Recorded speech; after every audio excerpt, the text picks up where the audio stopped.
Bonjour à tous et bienvenue dans cette édition de Gatingo sur TV Africa. L'ancien président de transition du Burkina Faso, le colonel Paul-Henri Damiba, exilé au Togo, sera-t-il bientôt extradé vers son pays pour répondre de ses actes devant la justice? C'est la question qui fait polémique depuis la révélation de son implication dans un vaste complot de coup d'État déjoué par les autorités burkinabées. Lors d'un entretien ce 5 octobre 2024 sur la radio nationale, le capitaine Ibrahim Traoré, président du Faso, a apporté des éclaircissements sur ce sujet. Il a laissé entendre que des discussions étaient en cours avec le gouvernement togolais pour extrader l'ancien dirigeant burkinabé. Écoutons. D'accord, donc sur cette question, je pense que il y a eu depuis un temps donné ces implications avérées dans ces projets de déstabilisation et tout. Mais le dernier projet où quand même c'était en lien avec des terroristes, nous avons donc repris les discussions avec les autorités togolaises. Aujourd'hui même, peut-être qu'on devrait se voir, mais avec l'échange que je devais avoir avec mon peuple, j'ai décidé de surseoir à cette réunion. Nous sommes là-dessus parce que, en toute honnêteté, nous n'avons pas voulu, aux premières heures, nous comporter de manière désagréable avec un ancien président. Quoi qu'on dise, c'est un ancien président. Donc, j'avais des autorités togolaises, il peut rester là-bas. Nous n'avons aucun problème. Et nous communiquons très bien de tout ce qui se passe avec les autorités togolaises. Et vraiment, il n'y a pas de souci sur ce volet. Dès qu'il y avait certaines visites, ils nous disaient s'ils veulent mener certaines actions, ils nous avertissaient en fait. Et actuellement, je pense qu'eux aussi doivent être choqués et surpris de découvrir ce qu'il y a. Mais nous sommes parlé déjà au téléphone, mais on ne peut pas parler au téléphone de sujets assez sensibles. Nous devons nous voir physiquement pour parler d'un certain nombre de sujets et une fois qu'on le fera, donc, vous serez donc situés sur cette question. Donc, vous rassurez l'opinion publique et très prochainement, il sera extradé au Burkina? Je ne rassure pas, j'espère. D'accord. Voilà. Si je dis je rassure, j'aurais peut-être menti si ce n'est pas fait. Je préfère vous dire que j'espère. Rappelons que le 23 septembre 2024, les autorités burkinabées, à travers le ministre de la Sécurité, Mamadou Sana, ont dévoilé la liste des terroristes impliqués dans un complot de déstabilisation du pays et les attaques terroristes, notamment celle de Barsalgo, qui a causé de nombreux morts et blessés dans le pays. Parmi ces noms cités figure celui de l'ancien président Paul-Henri Damiba.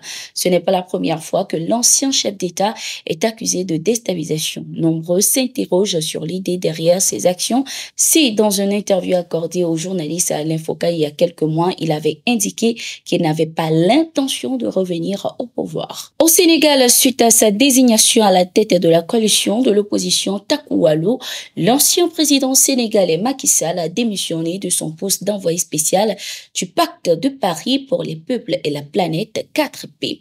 Dans sa lettre de démission adressée au président français Emmanuel Macron, il a évoqué ses nouvelles obligations dans son pays. Comme vous le savez probablement, les circonstances de la vie politique sénégalaise suite à la dissolution de l'Assemblée nationale m'ont amené à être investi tête de liste de la coalition Takoualou Sénégal pour les élections législatives prévues le 17 novembre 2024.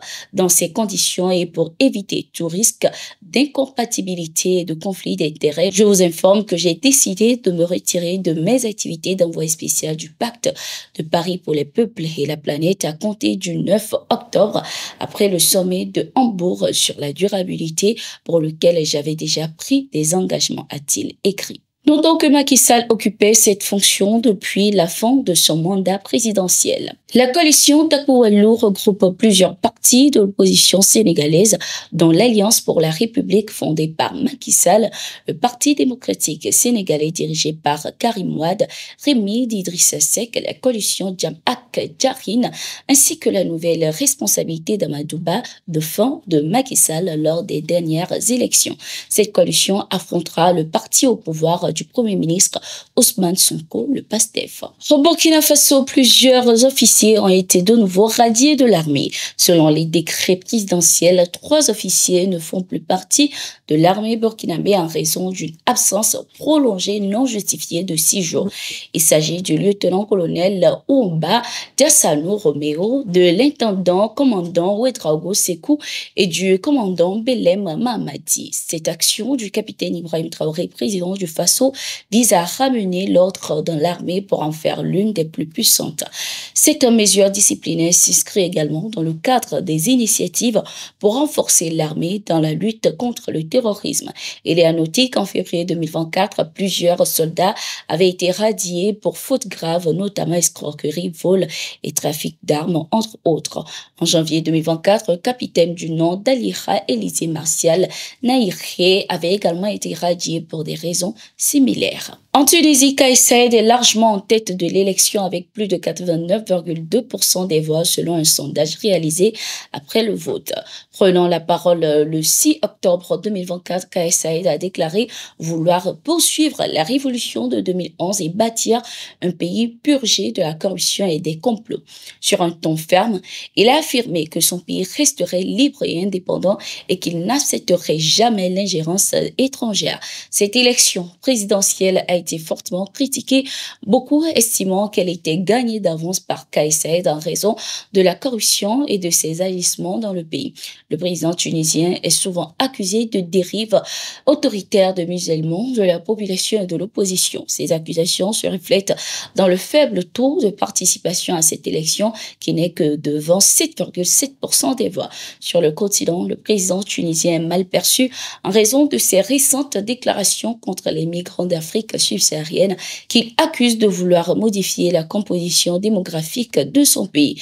Des propos qualifiés de racistes, suscitant ainsi une vague d'indignation. Au Mali, lors d'une de leurs missions dans le cadre de la lutte contre le terrorisme, les forces armées maliennes ont mené des frappes contre des terroristes à Tinsako et Tinzawaten, localités situées au nord du pays. Selon les informations, ces assaillants lourdement armés transportaient des munitions et du carburant pour déstabiliser la population.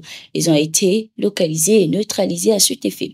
Notons que depuis quelques jours, les forces armées maliennes ont lancé une offensive pour libérer la localité de Tinzawaten, située à la frontière avec l'Algérie et considérée comme le dernier bastion des groupes armés terroristes sur le sol malien. Ainsi s'achève cette édition. Merci d'être resté avec nous. Nous sommes en continu sur nos différentes plateformes.